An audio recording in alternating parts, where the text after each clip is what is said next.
Les professionnels ne sont pas les seuls à être excédés par le comportement des usagers sur la route. Les particuliers peuvent eux aussi rapidement monter en pression et vivre un enfer dans la circulation. Ils sont 2 millions d'hommes, de femmes et d'enfants à habiter Paris. Et certains sont particulièrement énervés quand ils doivent se déplacer dans la capitale. Comme Sandra, 52 ans. Ils vont gagner que tous les Parisiens vont aller vivre ailleurs, ça va être mieux. Cette maman célibataire utilise sa voiture quotidiennement. Tous les jours, là, c'est le boxon. Et il ne se passe pas une journée sans que son trajet ne se transforme en parcours du combattant. Voilà le bordel, pourquoi faire? Quel intérêt? Il faut dire que la femme n'a pas sa langue dans sa poche. Le vélo qui veut absolument passer, bien évidemment. Hein? Google de service. Allez, allez, allez. 3 heures pour un. Ce matin, elle doit se rendre dans le cœur de Paris pour déposer un objet à la caisse des dépôts et consignations. Alors là, je vais aller rue des Francs-Bourgeois. J'ai une console à déposer au Mont-de-Piété car je veux le vendre. Je veux la vendre. J'ai normalement pour une demi-heure de trajet. Maintenant, j'espère que je vais trouver de la place pour pouvoir me garer parce que c'est quand même assez lourd ce que je transporte. Mais une fois arrivée dans le quartier, Sandra fait face à un problème qu'elle connaît bien. La conductrice tourne depuis plusieurs minutes et elle ne parvient pas à trouver de place pour se garer. Donc, ça fait 10-12 minutes qu'on tourne pour trouver une place dans le Marais. Et là, on se retrouve à un carrefour où, en fait, on n'a qu'une voie de sortie, entre guillemets. Et bien évidemment, tout est bloqué parce qu'il y a quelqu'un qui fait une livraison. Excusez-moi, pour combien de temps vous en avez? Merci. Bon, c'est bien 10 minutes, hein. À mon avis, il m'a dit 10 minutes, mais à mon avis, le temps de décharger, on n'est pas loin des 10 minutes. Pendant de longues minutes, la conductrice prend son mal en patience derrière ce camion de livraison. Un petit embouteillage commence à se créer et les cyclistes, eux, veulent se faufiler entre les voitures. De quoi irriter un peu plus Sandra. Oui, bah, tu peux me faire le sourire, tu vas attendre. Et ses ennuis ne s'arrêtent pas là. Bloquée à ce carrefour, elle n'est pourtant qu'à 500 mètres de son adresse de destination. Sandra ne devrait mettre que 5 minutes pour y accéder, mais le centre de Paris a récemment subi de profonds changements et les rues en sens interdit ont fleuri un peu partout. C'est juste un enfer, voilà. Voilà, et rien qu'on tourne en rond, hein, parce qu'il y a des sens interdits dans tous les sens. Voilà, je suis passée là tout à l'heure. On revient au même endroit, je sais même plus où je suis. Sans ces sens interdits, Sandra n'aurait eu besoin que de 5 minutes pour atteindre sa destination finale.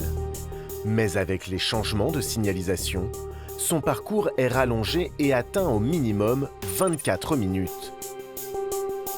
Alors, sans s'en rendre compte, la conductrice va commettre une grave erreur de conduite et s'engager dans une rue à contresens.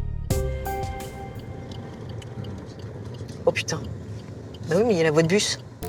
En ville, un moment d'inattention et la situation peut rapidement devenir dangereuse. En l'espace de quelques secondes, Sandra a commis 3 infractions au code de la route. Elle a tout d'abord refusé la priorité à ce cycliste qui arrivait sur sa droite. Elle a emprunté cette rue en sens interdit et elle s'est engagée dans la voie de bus. Mais il n'y avait pas de sens interdit. On va devenir fou avec ces rues en sens interdit qui, du jour au lendemain, sont devenues en sens interdit. Pour avoir emprunté cette rue en sens interdit, Sandra risque une amende de 135 € et un retrait de 4 points sur son permis de conduire. Pour le refus de priorité à droite, encore 135 €, plus un retrait de 4 points. Enfin, pour le franchissement de cette voie de bus, 135 €, soit un total de 405 €. Fatiguée de ne pas pouvoir se stationner, Sandra finit par se résoudre à se garer dans un parking privé. Je pense qu'on va se résigner, on va aller au parking, hein, c'est tout ce qu'on a à faire. Pas de solution, ça sert à rien de tourner parce que là, à mon avis, je vais pas trouver de place. La conductrice n'a pas le choix et doit donc finir son trajet à pied. Sandra arrive finalement à bon port après 40 minutes de voiture et 10 minutes de marche à pied. Bonjour. Pourtant, ces galères pour circuler dans Paris sont loin d'être terminées.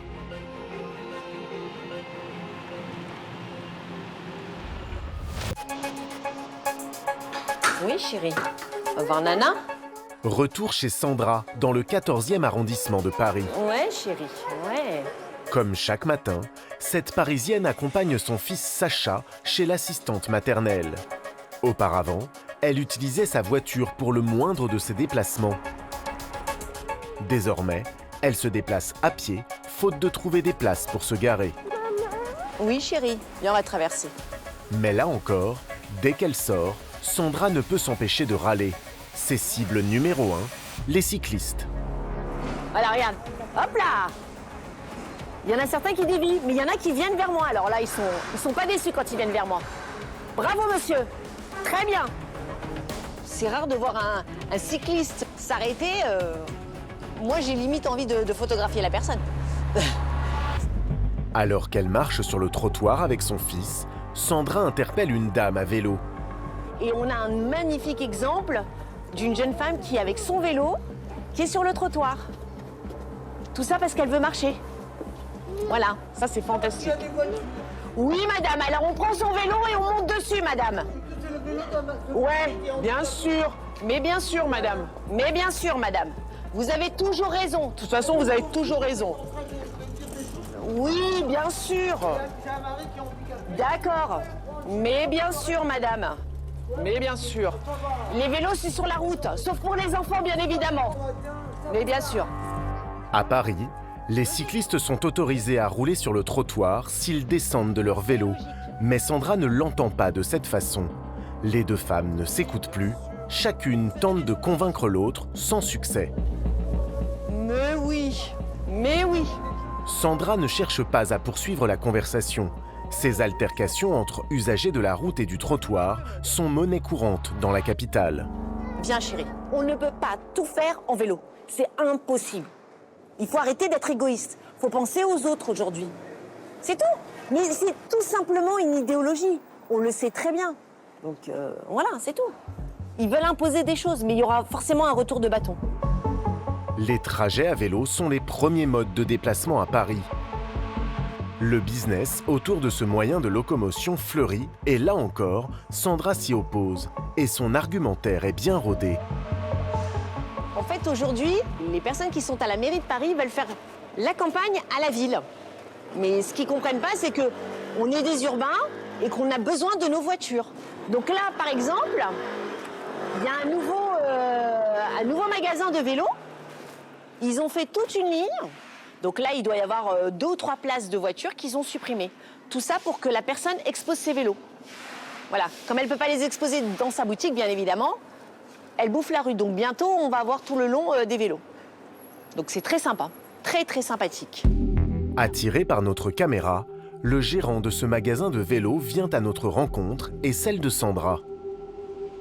Il faut plutôt organiser la question de place entre les voitures. Il faut faire un équilibre, de garder quand même des places pour que les gens continuent à travailler et l'utilité pour certains qui utilisent la voiture. C'est un équilibre à trouver. Si les premières minutes de discussion semblent sereines, très rapidement, la tension monte entre l'addict à la voiture et le partisan du vélo. Vous ne pouvez pas comprendre. Non, j'ai 2 enfants, je sais. Bon, alors voilà. J'ai mis un siège bébé sur Non. un vélo et ça va. Mais moi, on me propose de mettre mon enfant sur un vélo, c'est hors de question. Les gens qui font ça, avec même les cargos devant, ce sont des criminels. Il y a un accident de voiture, qu'est-ce qu'il fait le parent? Il n'a plus qu'à pleurer. Dans une voiture, on est plus en sécurité, je suis désolée. Mais en tout cas, je respecte votre moi aussi je vous respecte. Moi aussi je vous respecte, il n'y a pas de problème. votre point de vue. C'est bien d'échanger. Mais la protection des enfants sur des vélos, même dans des cargos devant, non mais faut arrêter quand même. Aucune entente possible entre les deux militants, Sandra préfère couper court à la conversation. Bon, Voilà. en tout cas, Bonne journée. merci à vous. Elle ne semble pas encore décidée à changer ses habitudes et à investir dans un vélo. Ils sont en train de nous ronger, tout simplement. Pour certains automobilistes excédés, parfois, l'unique solution est de se liguer et d'employer les grands moyens.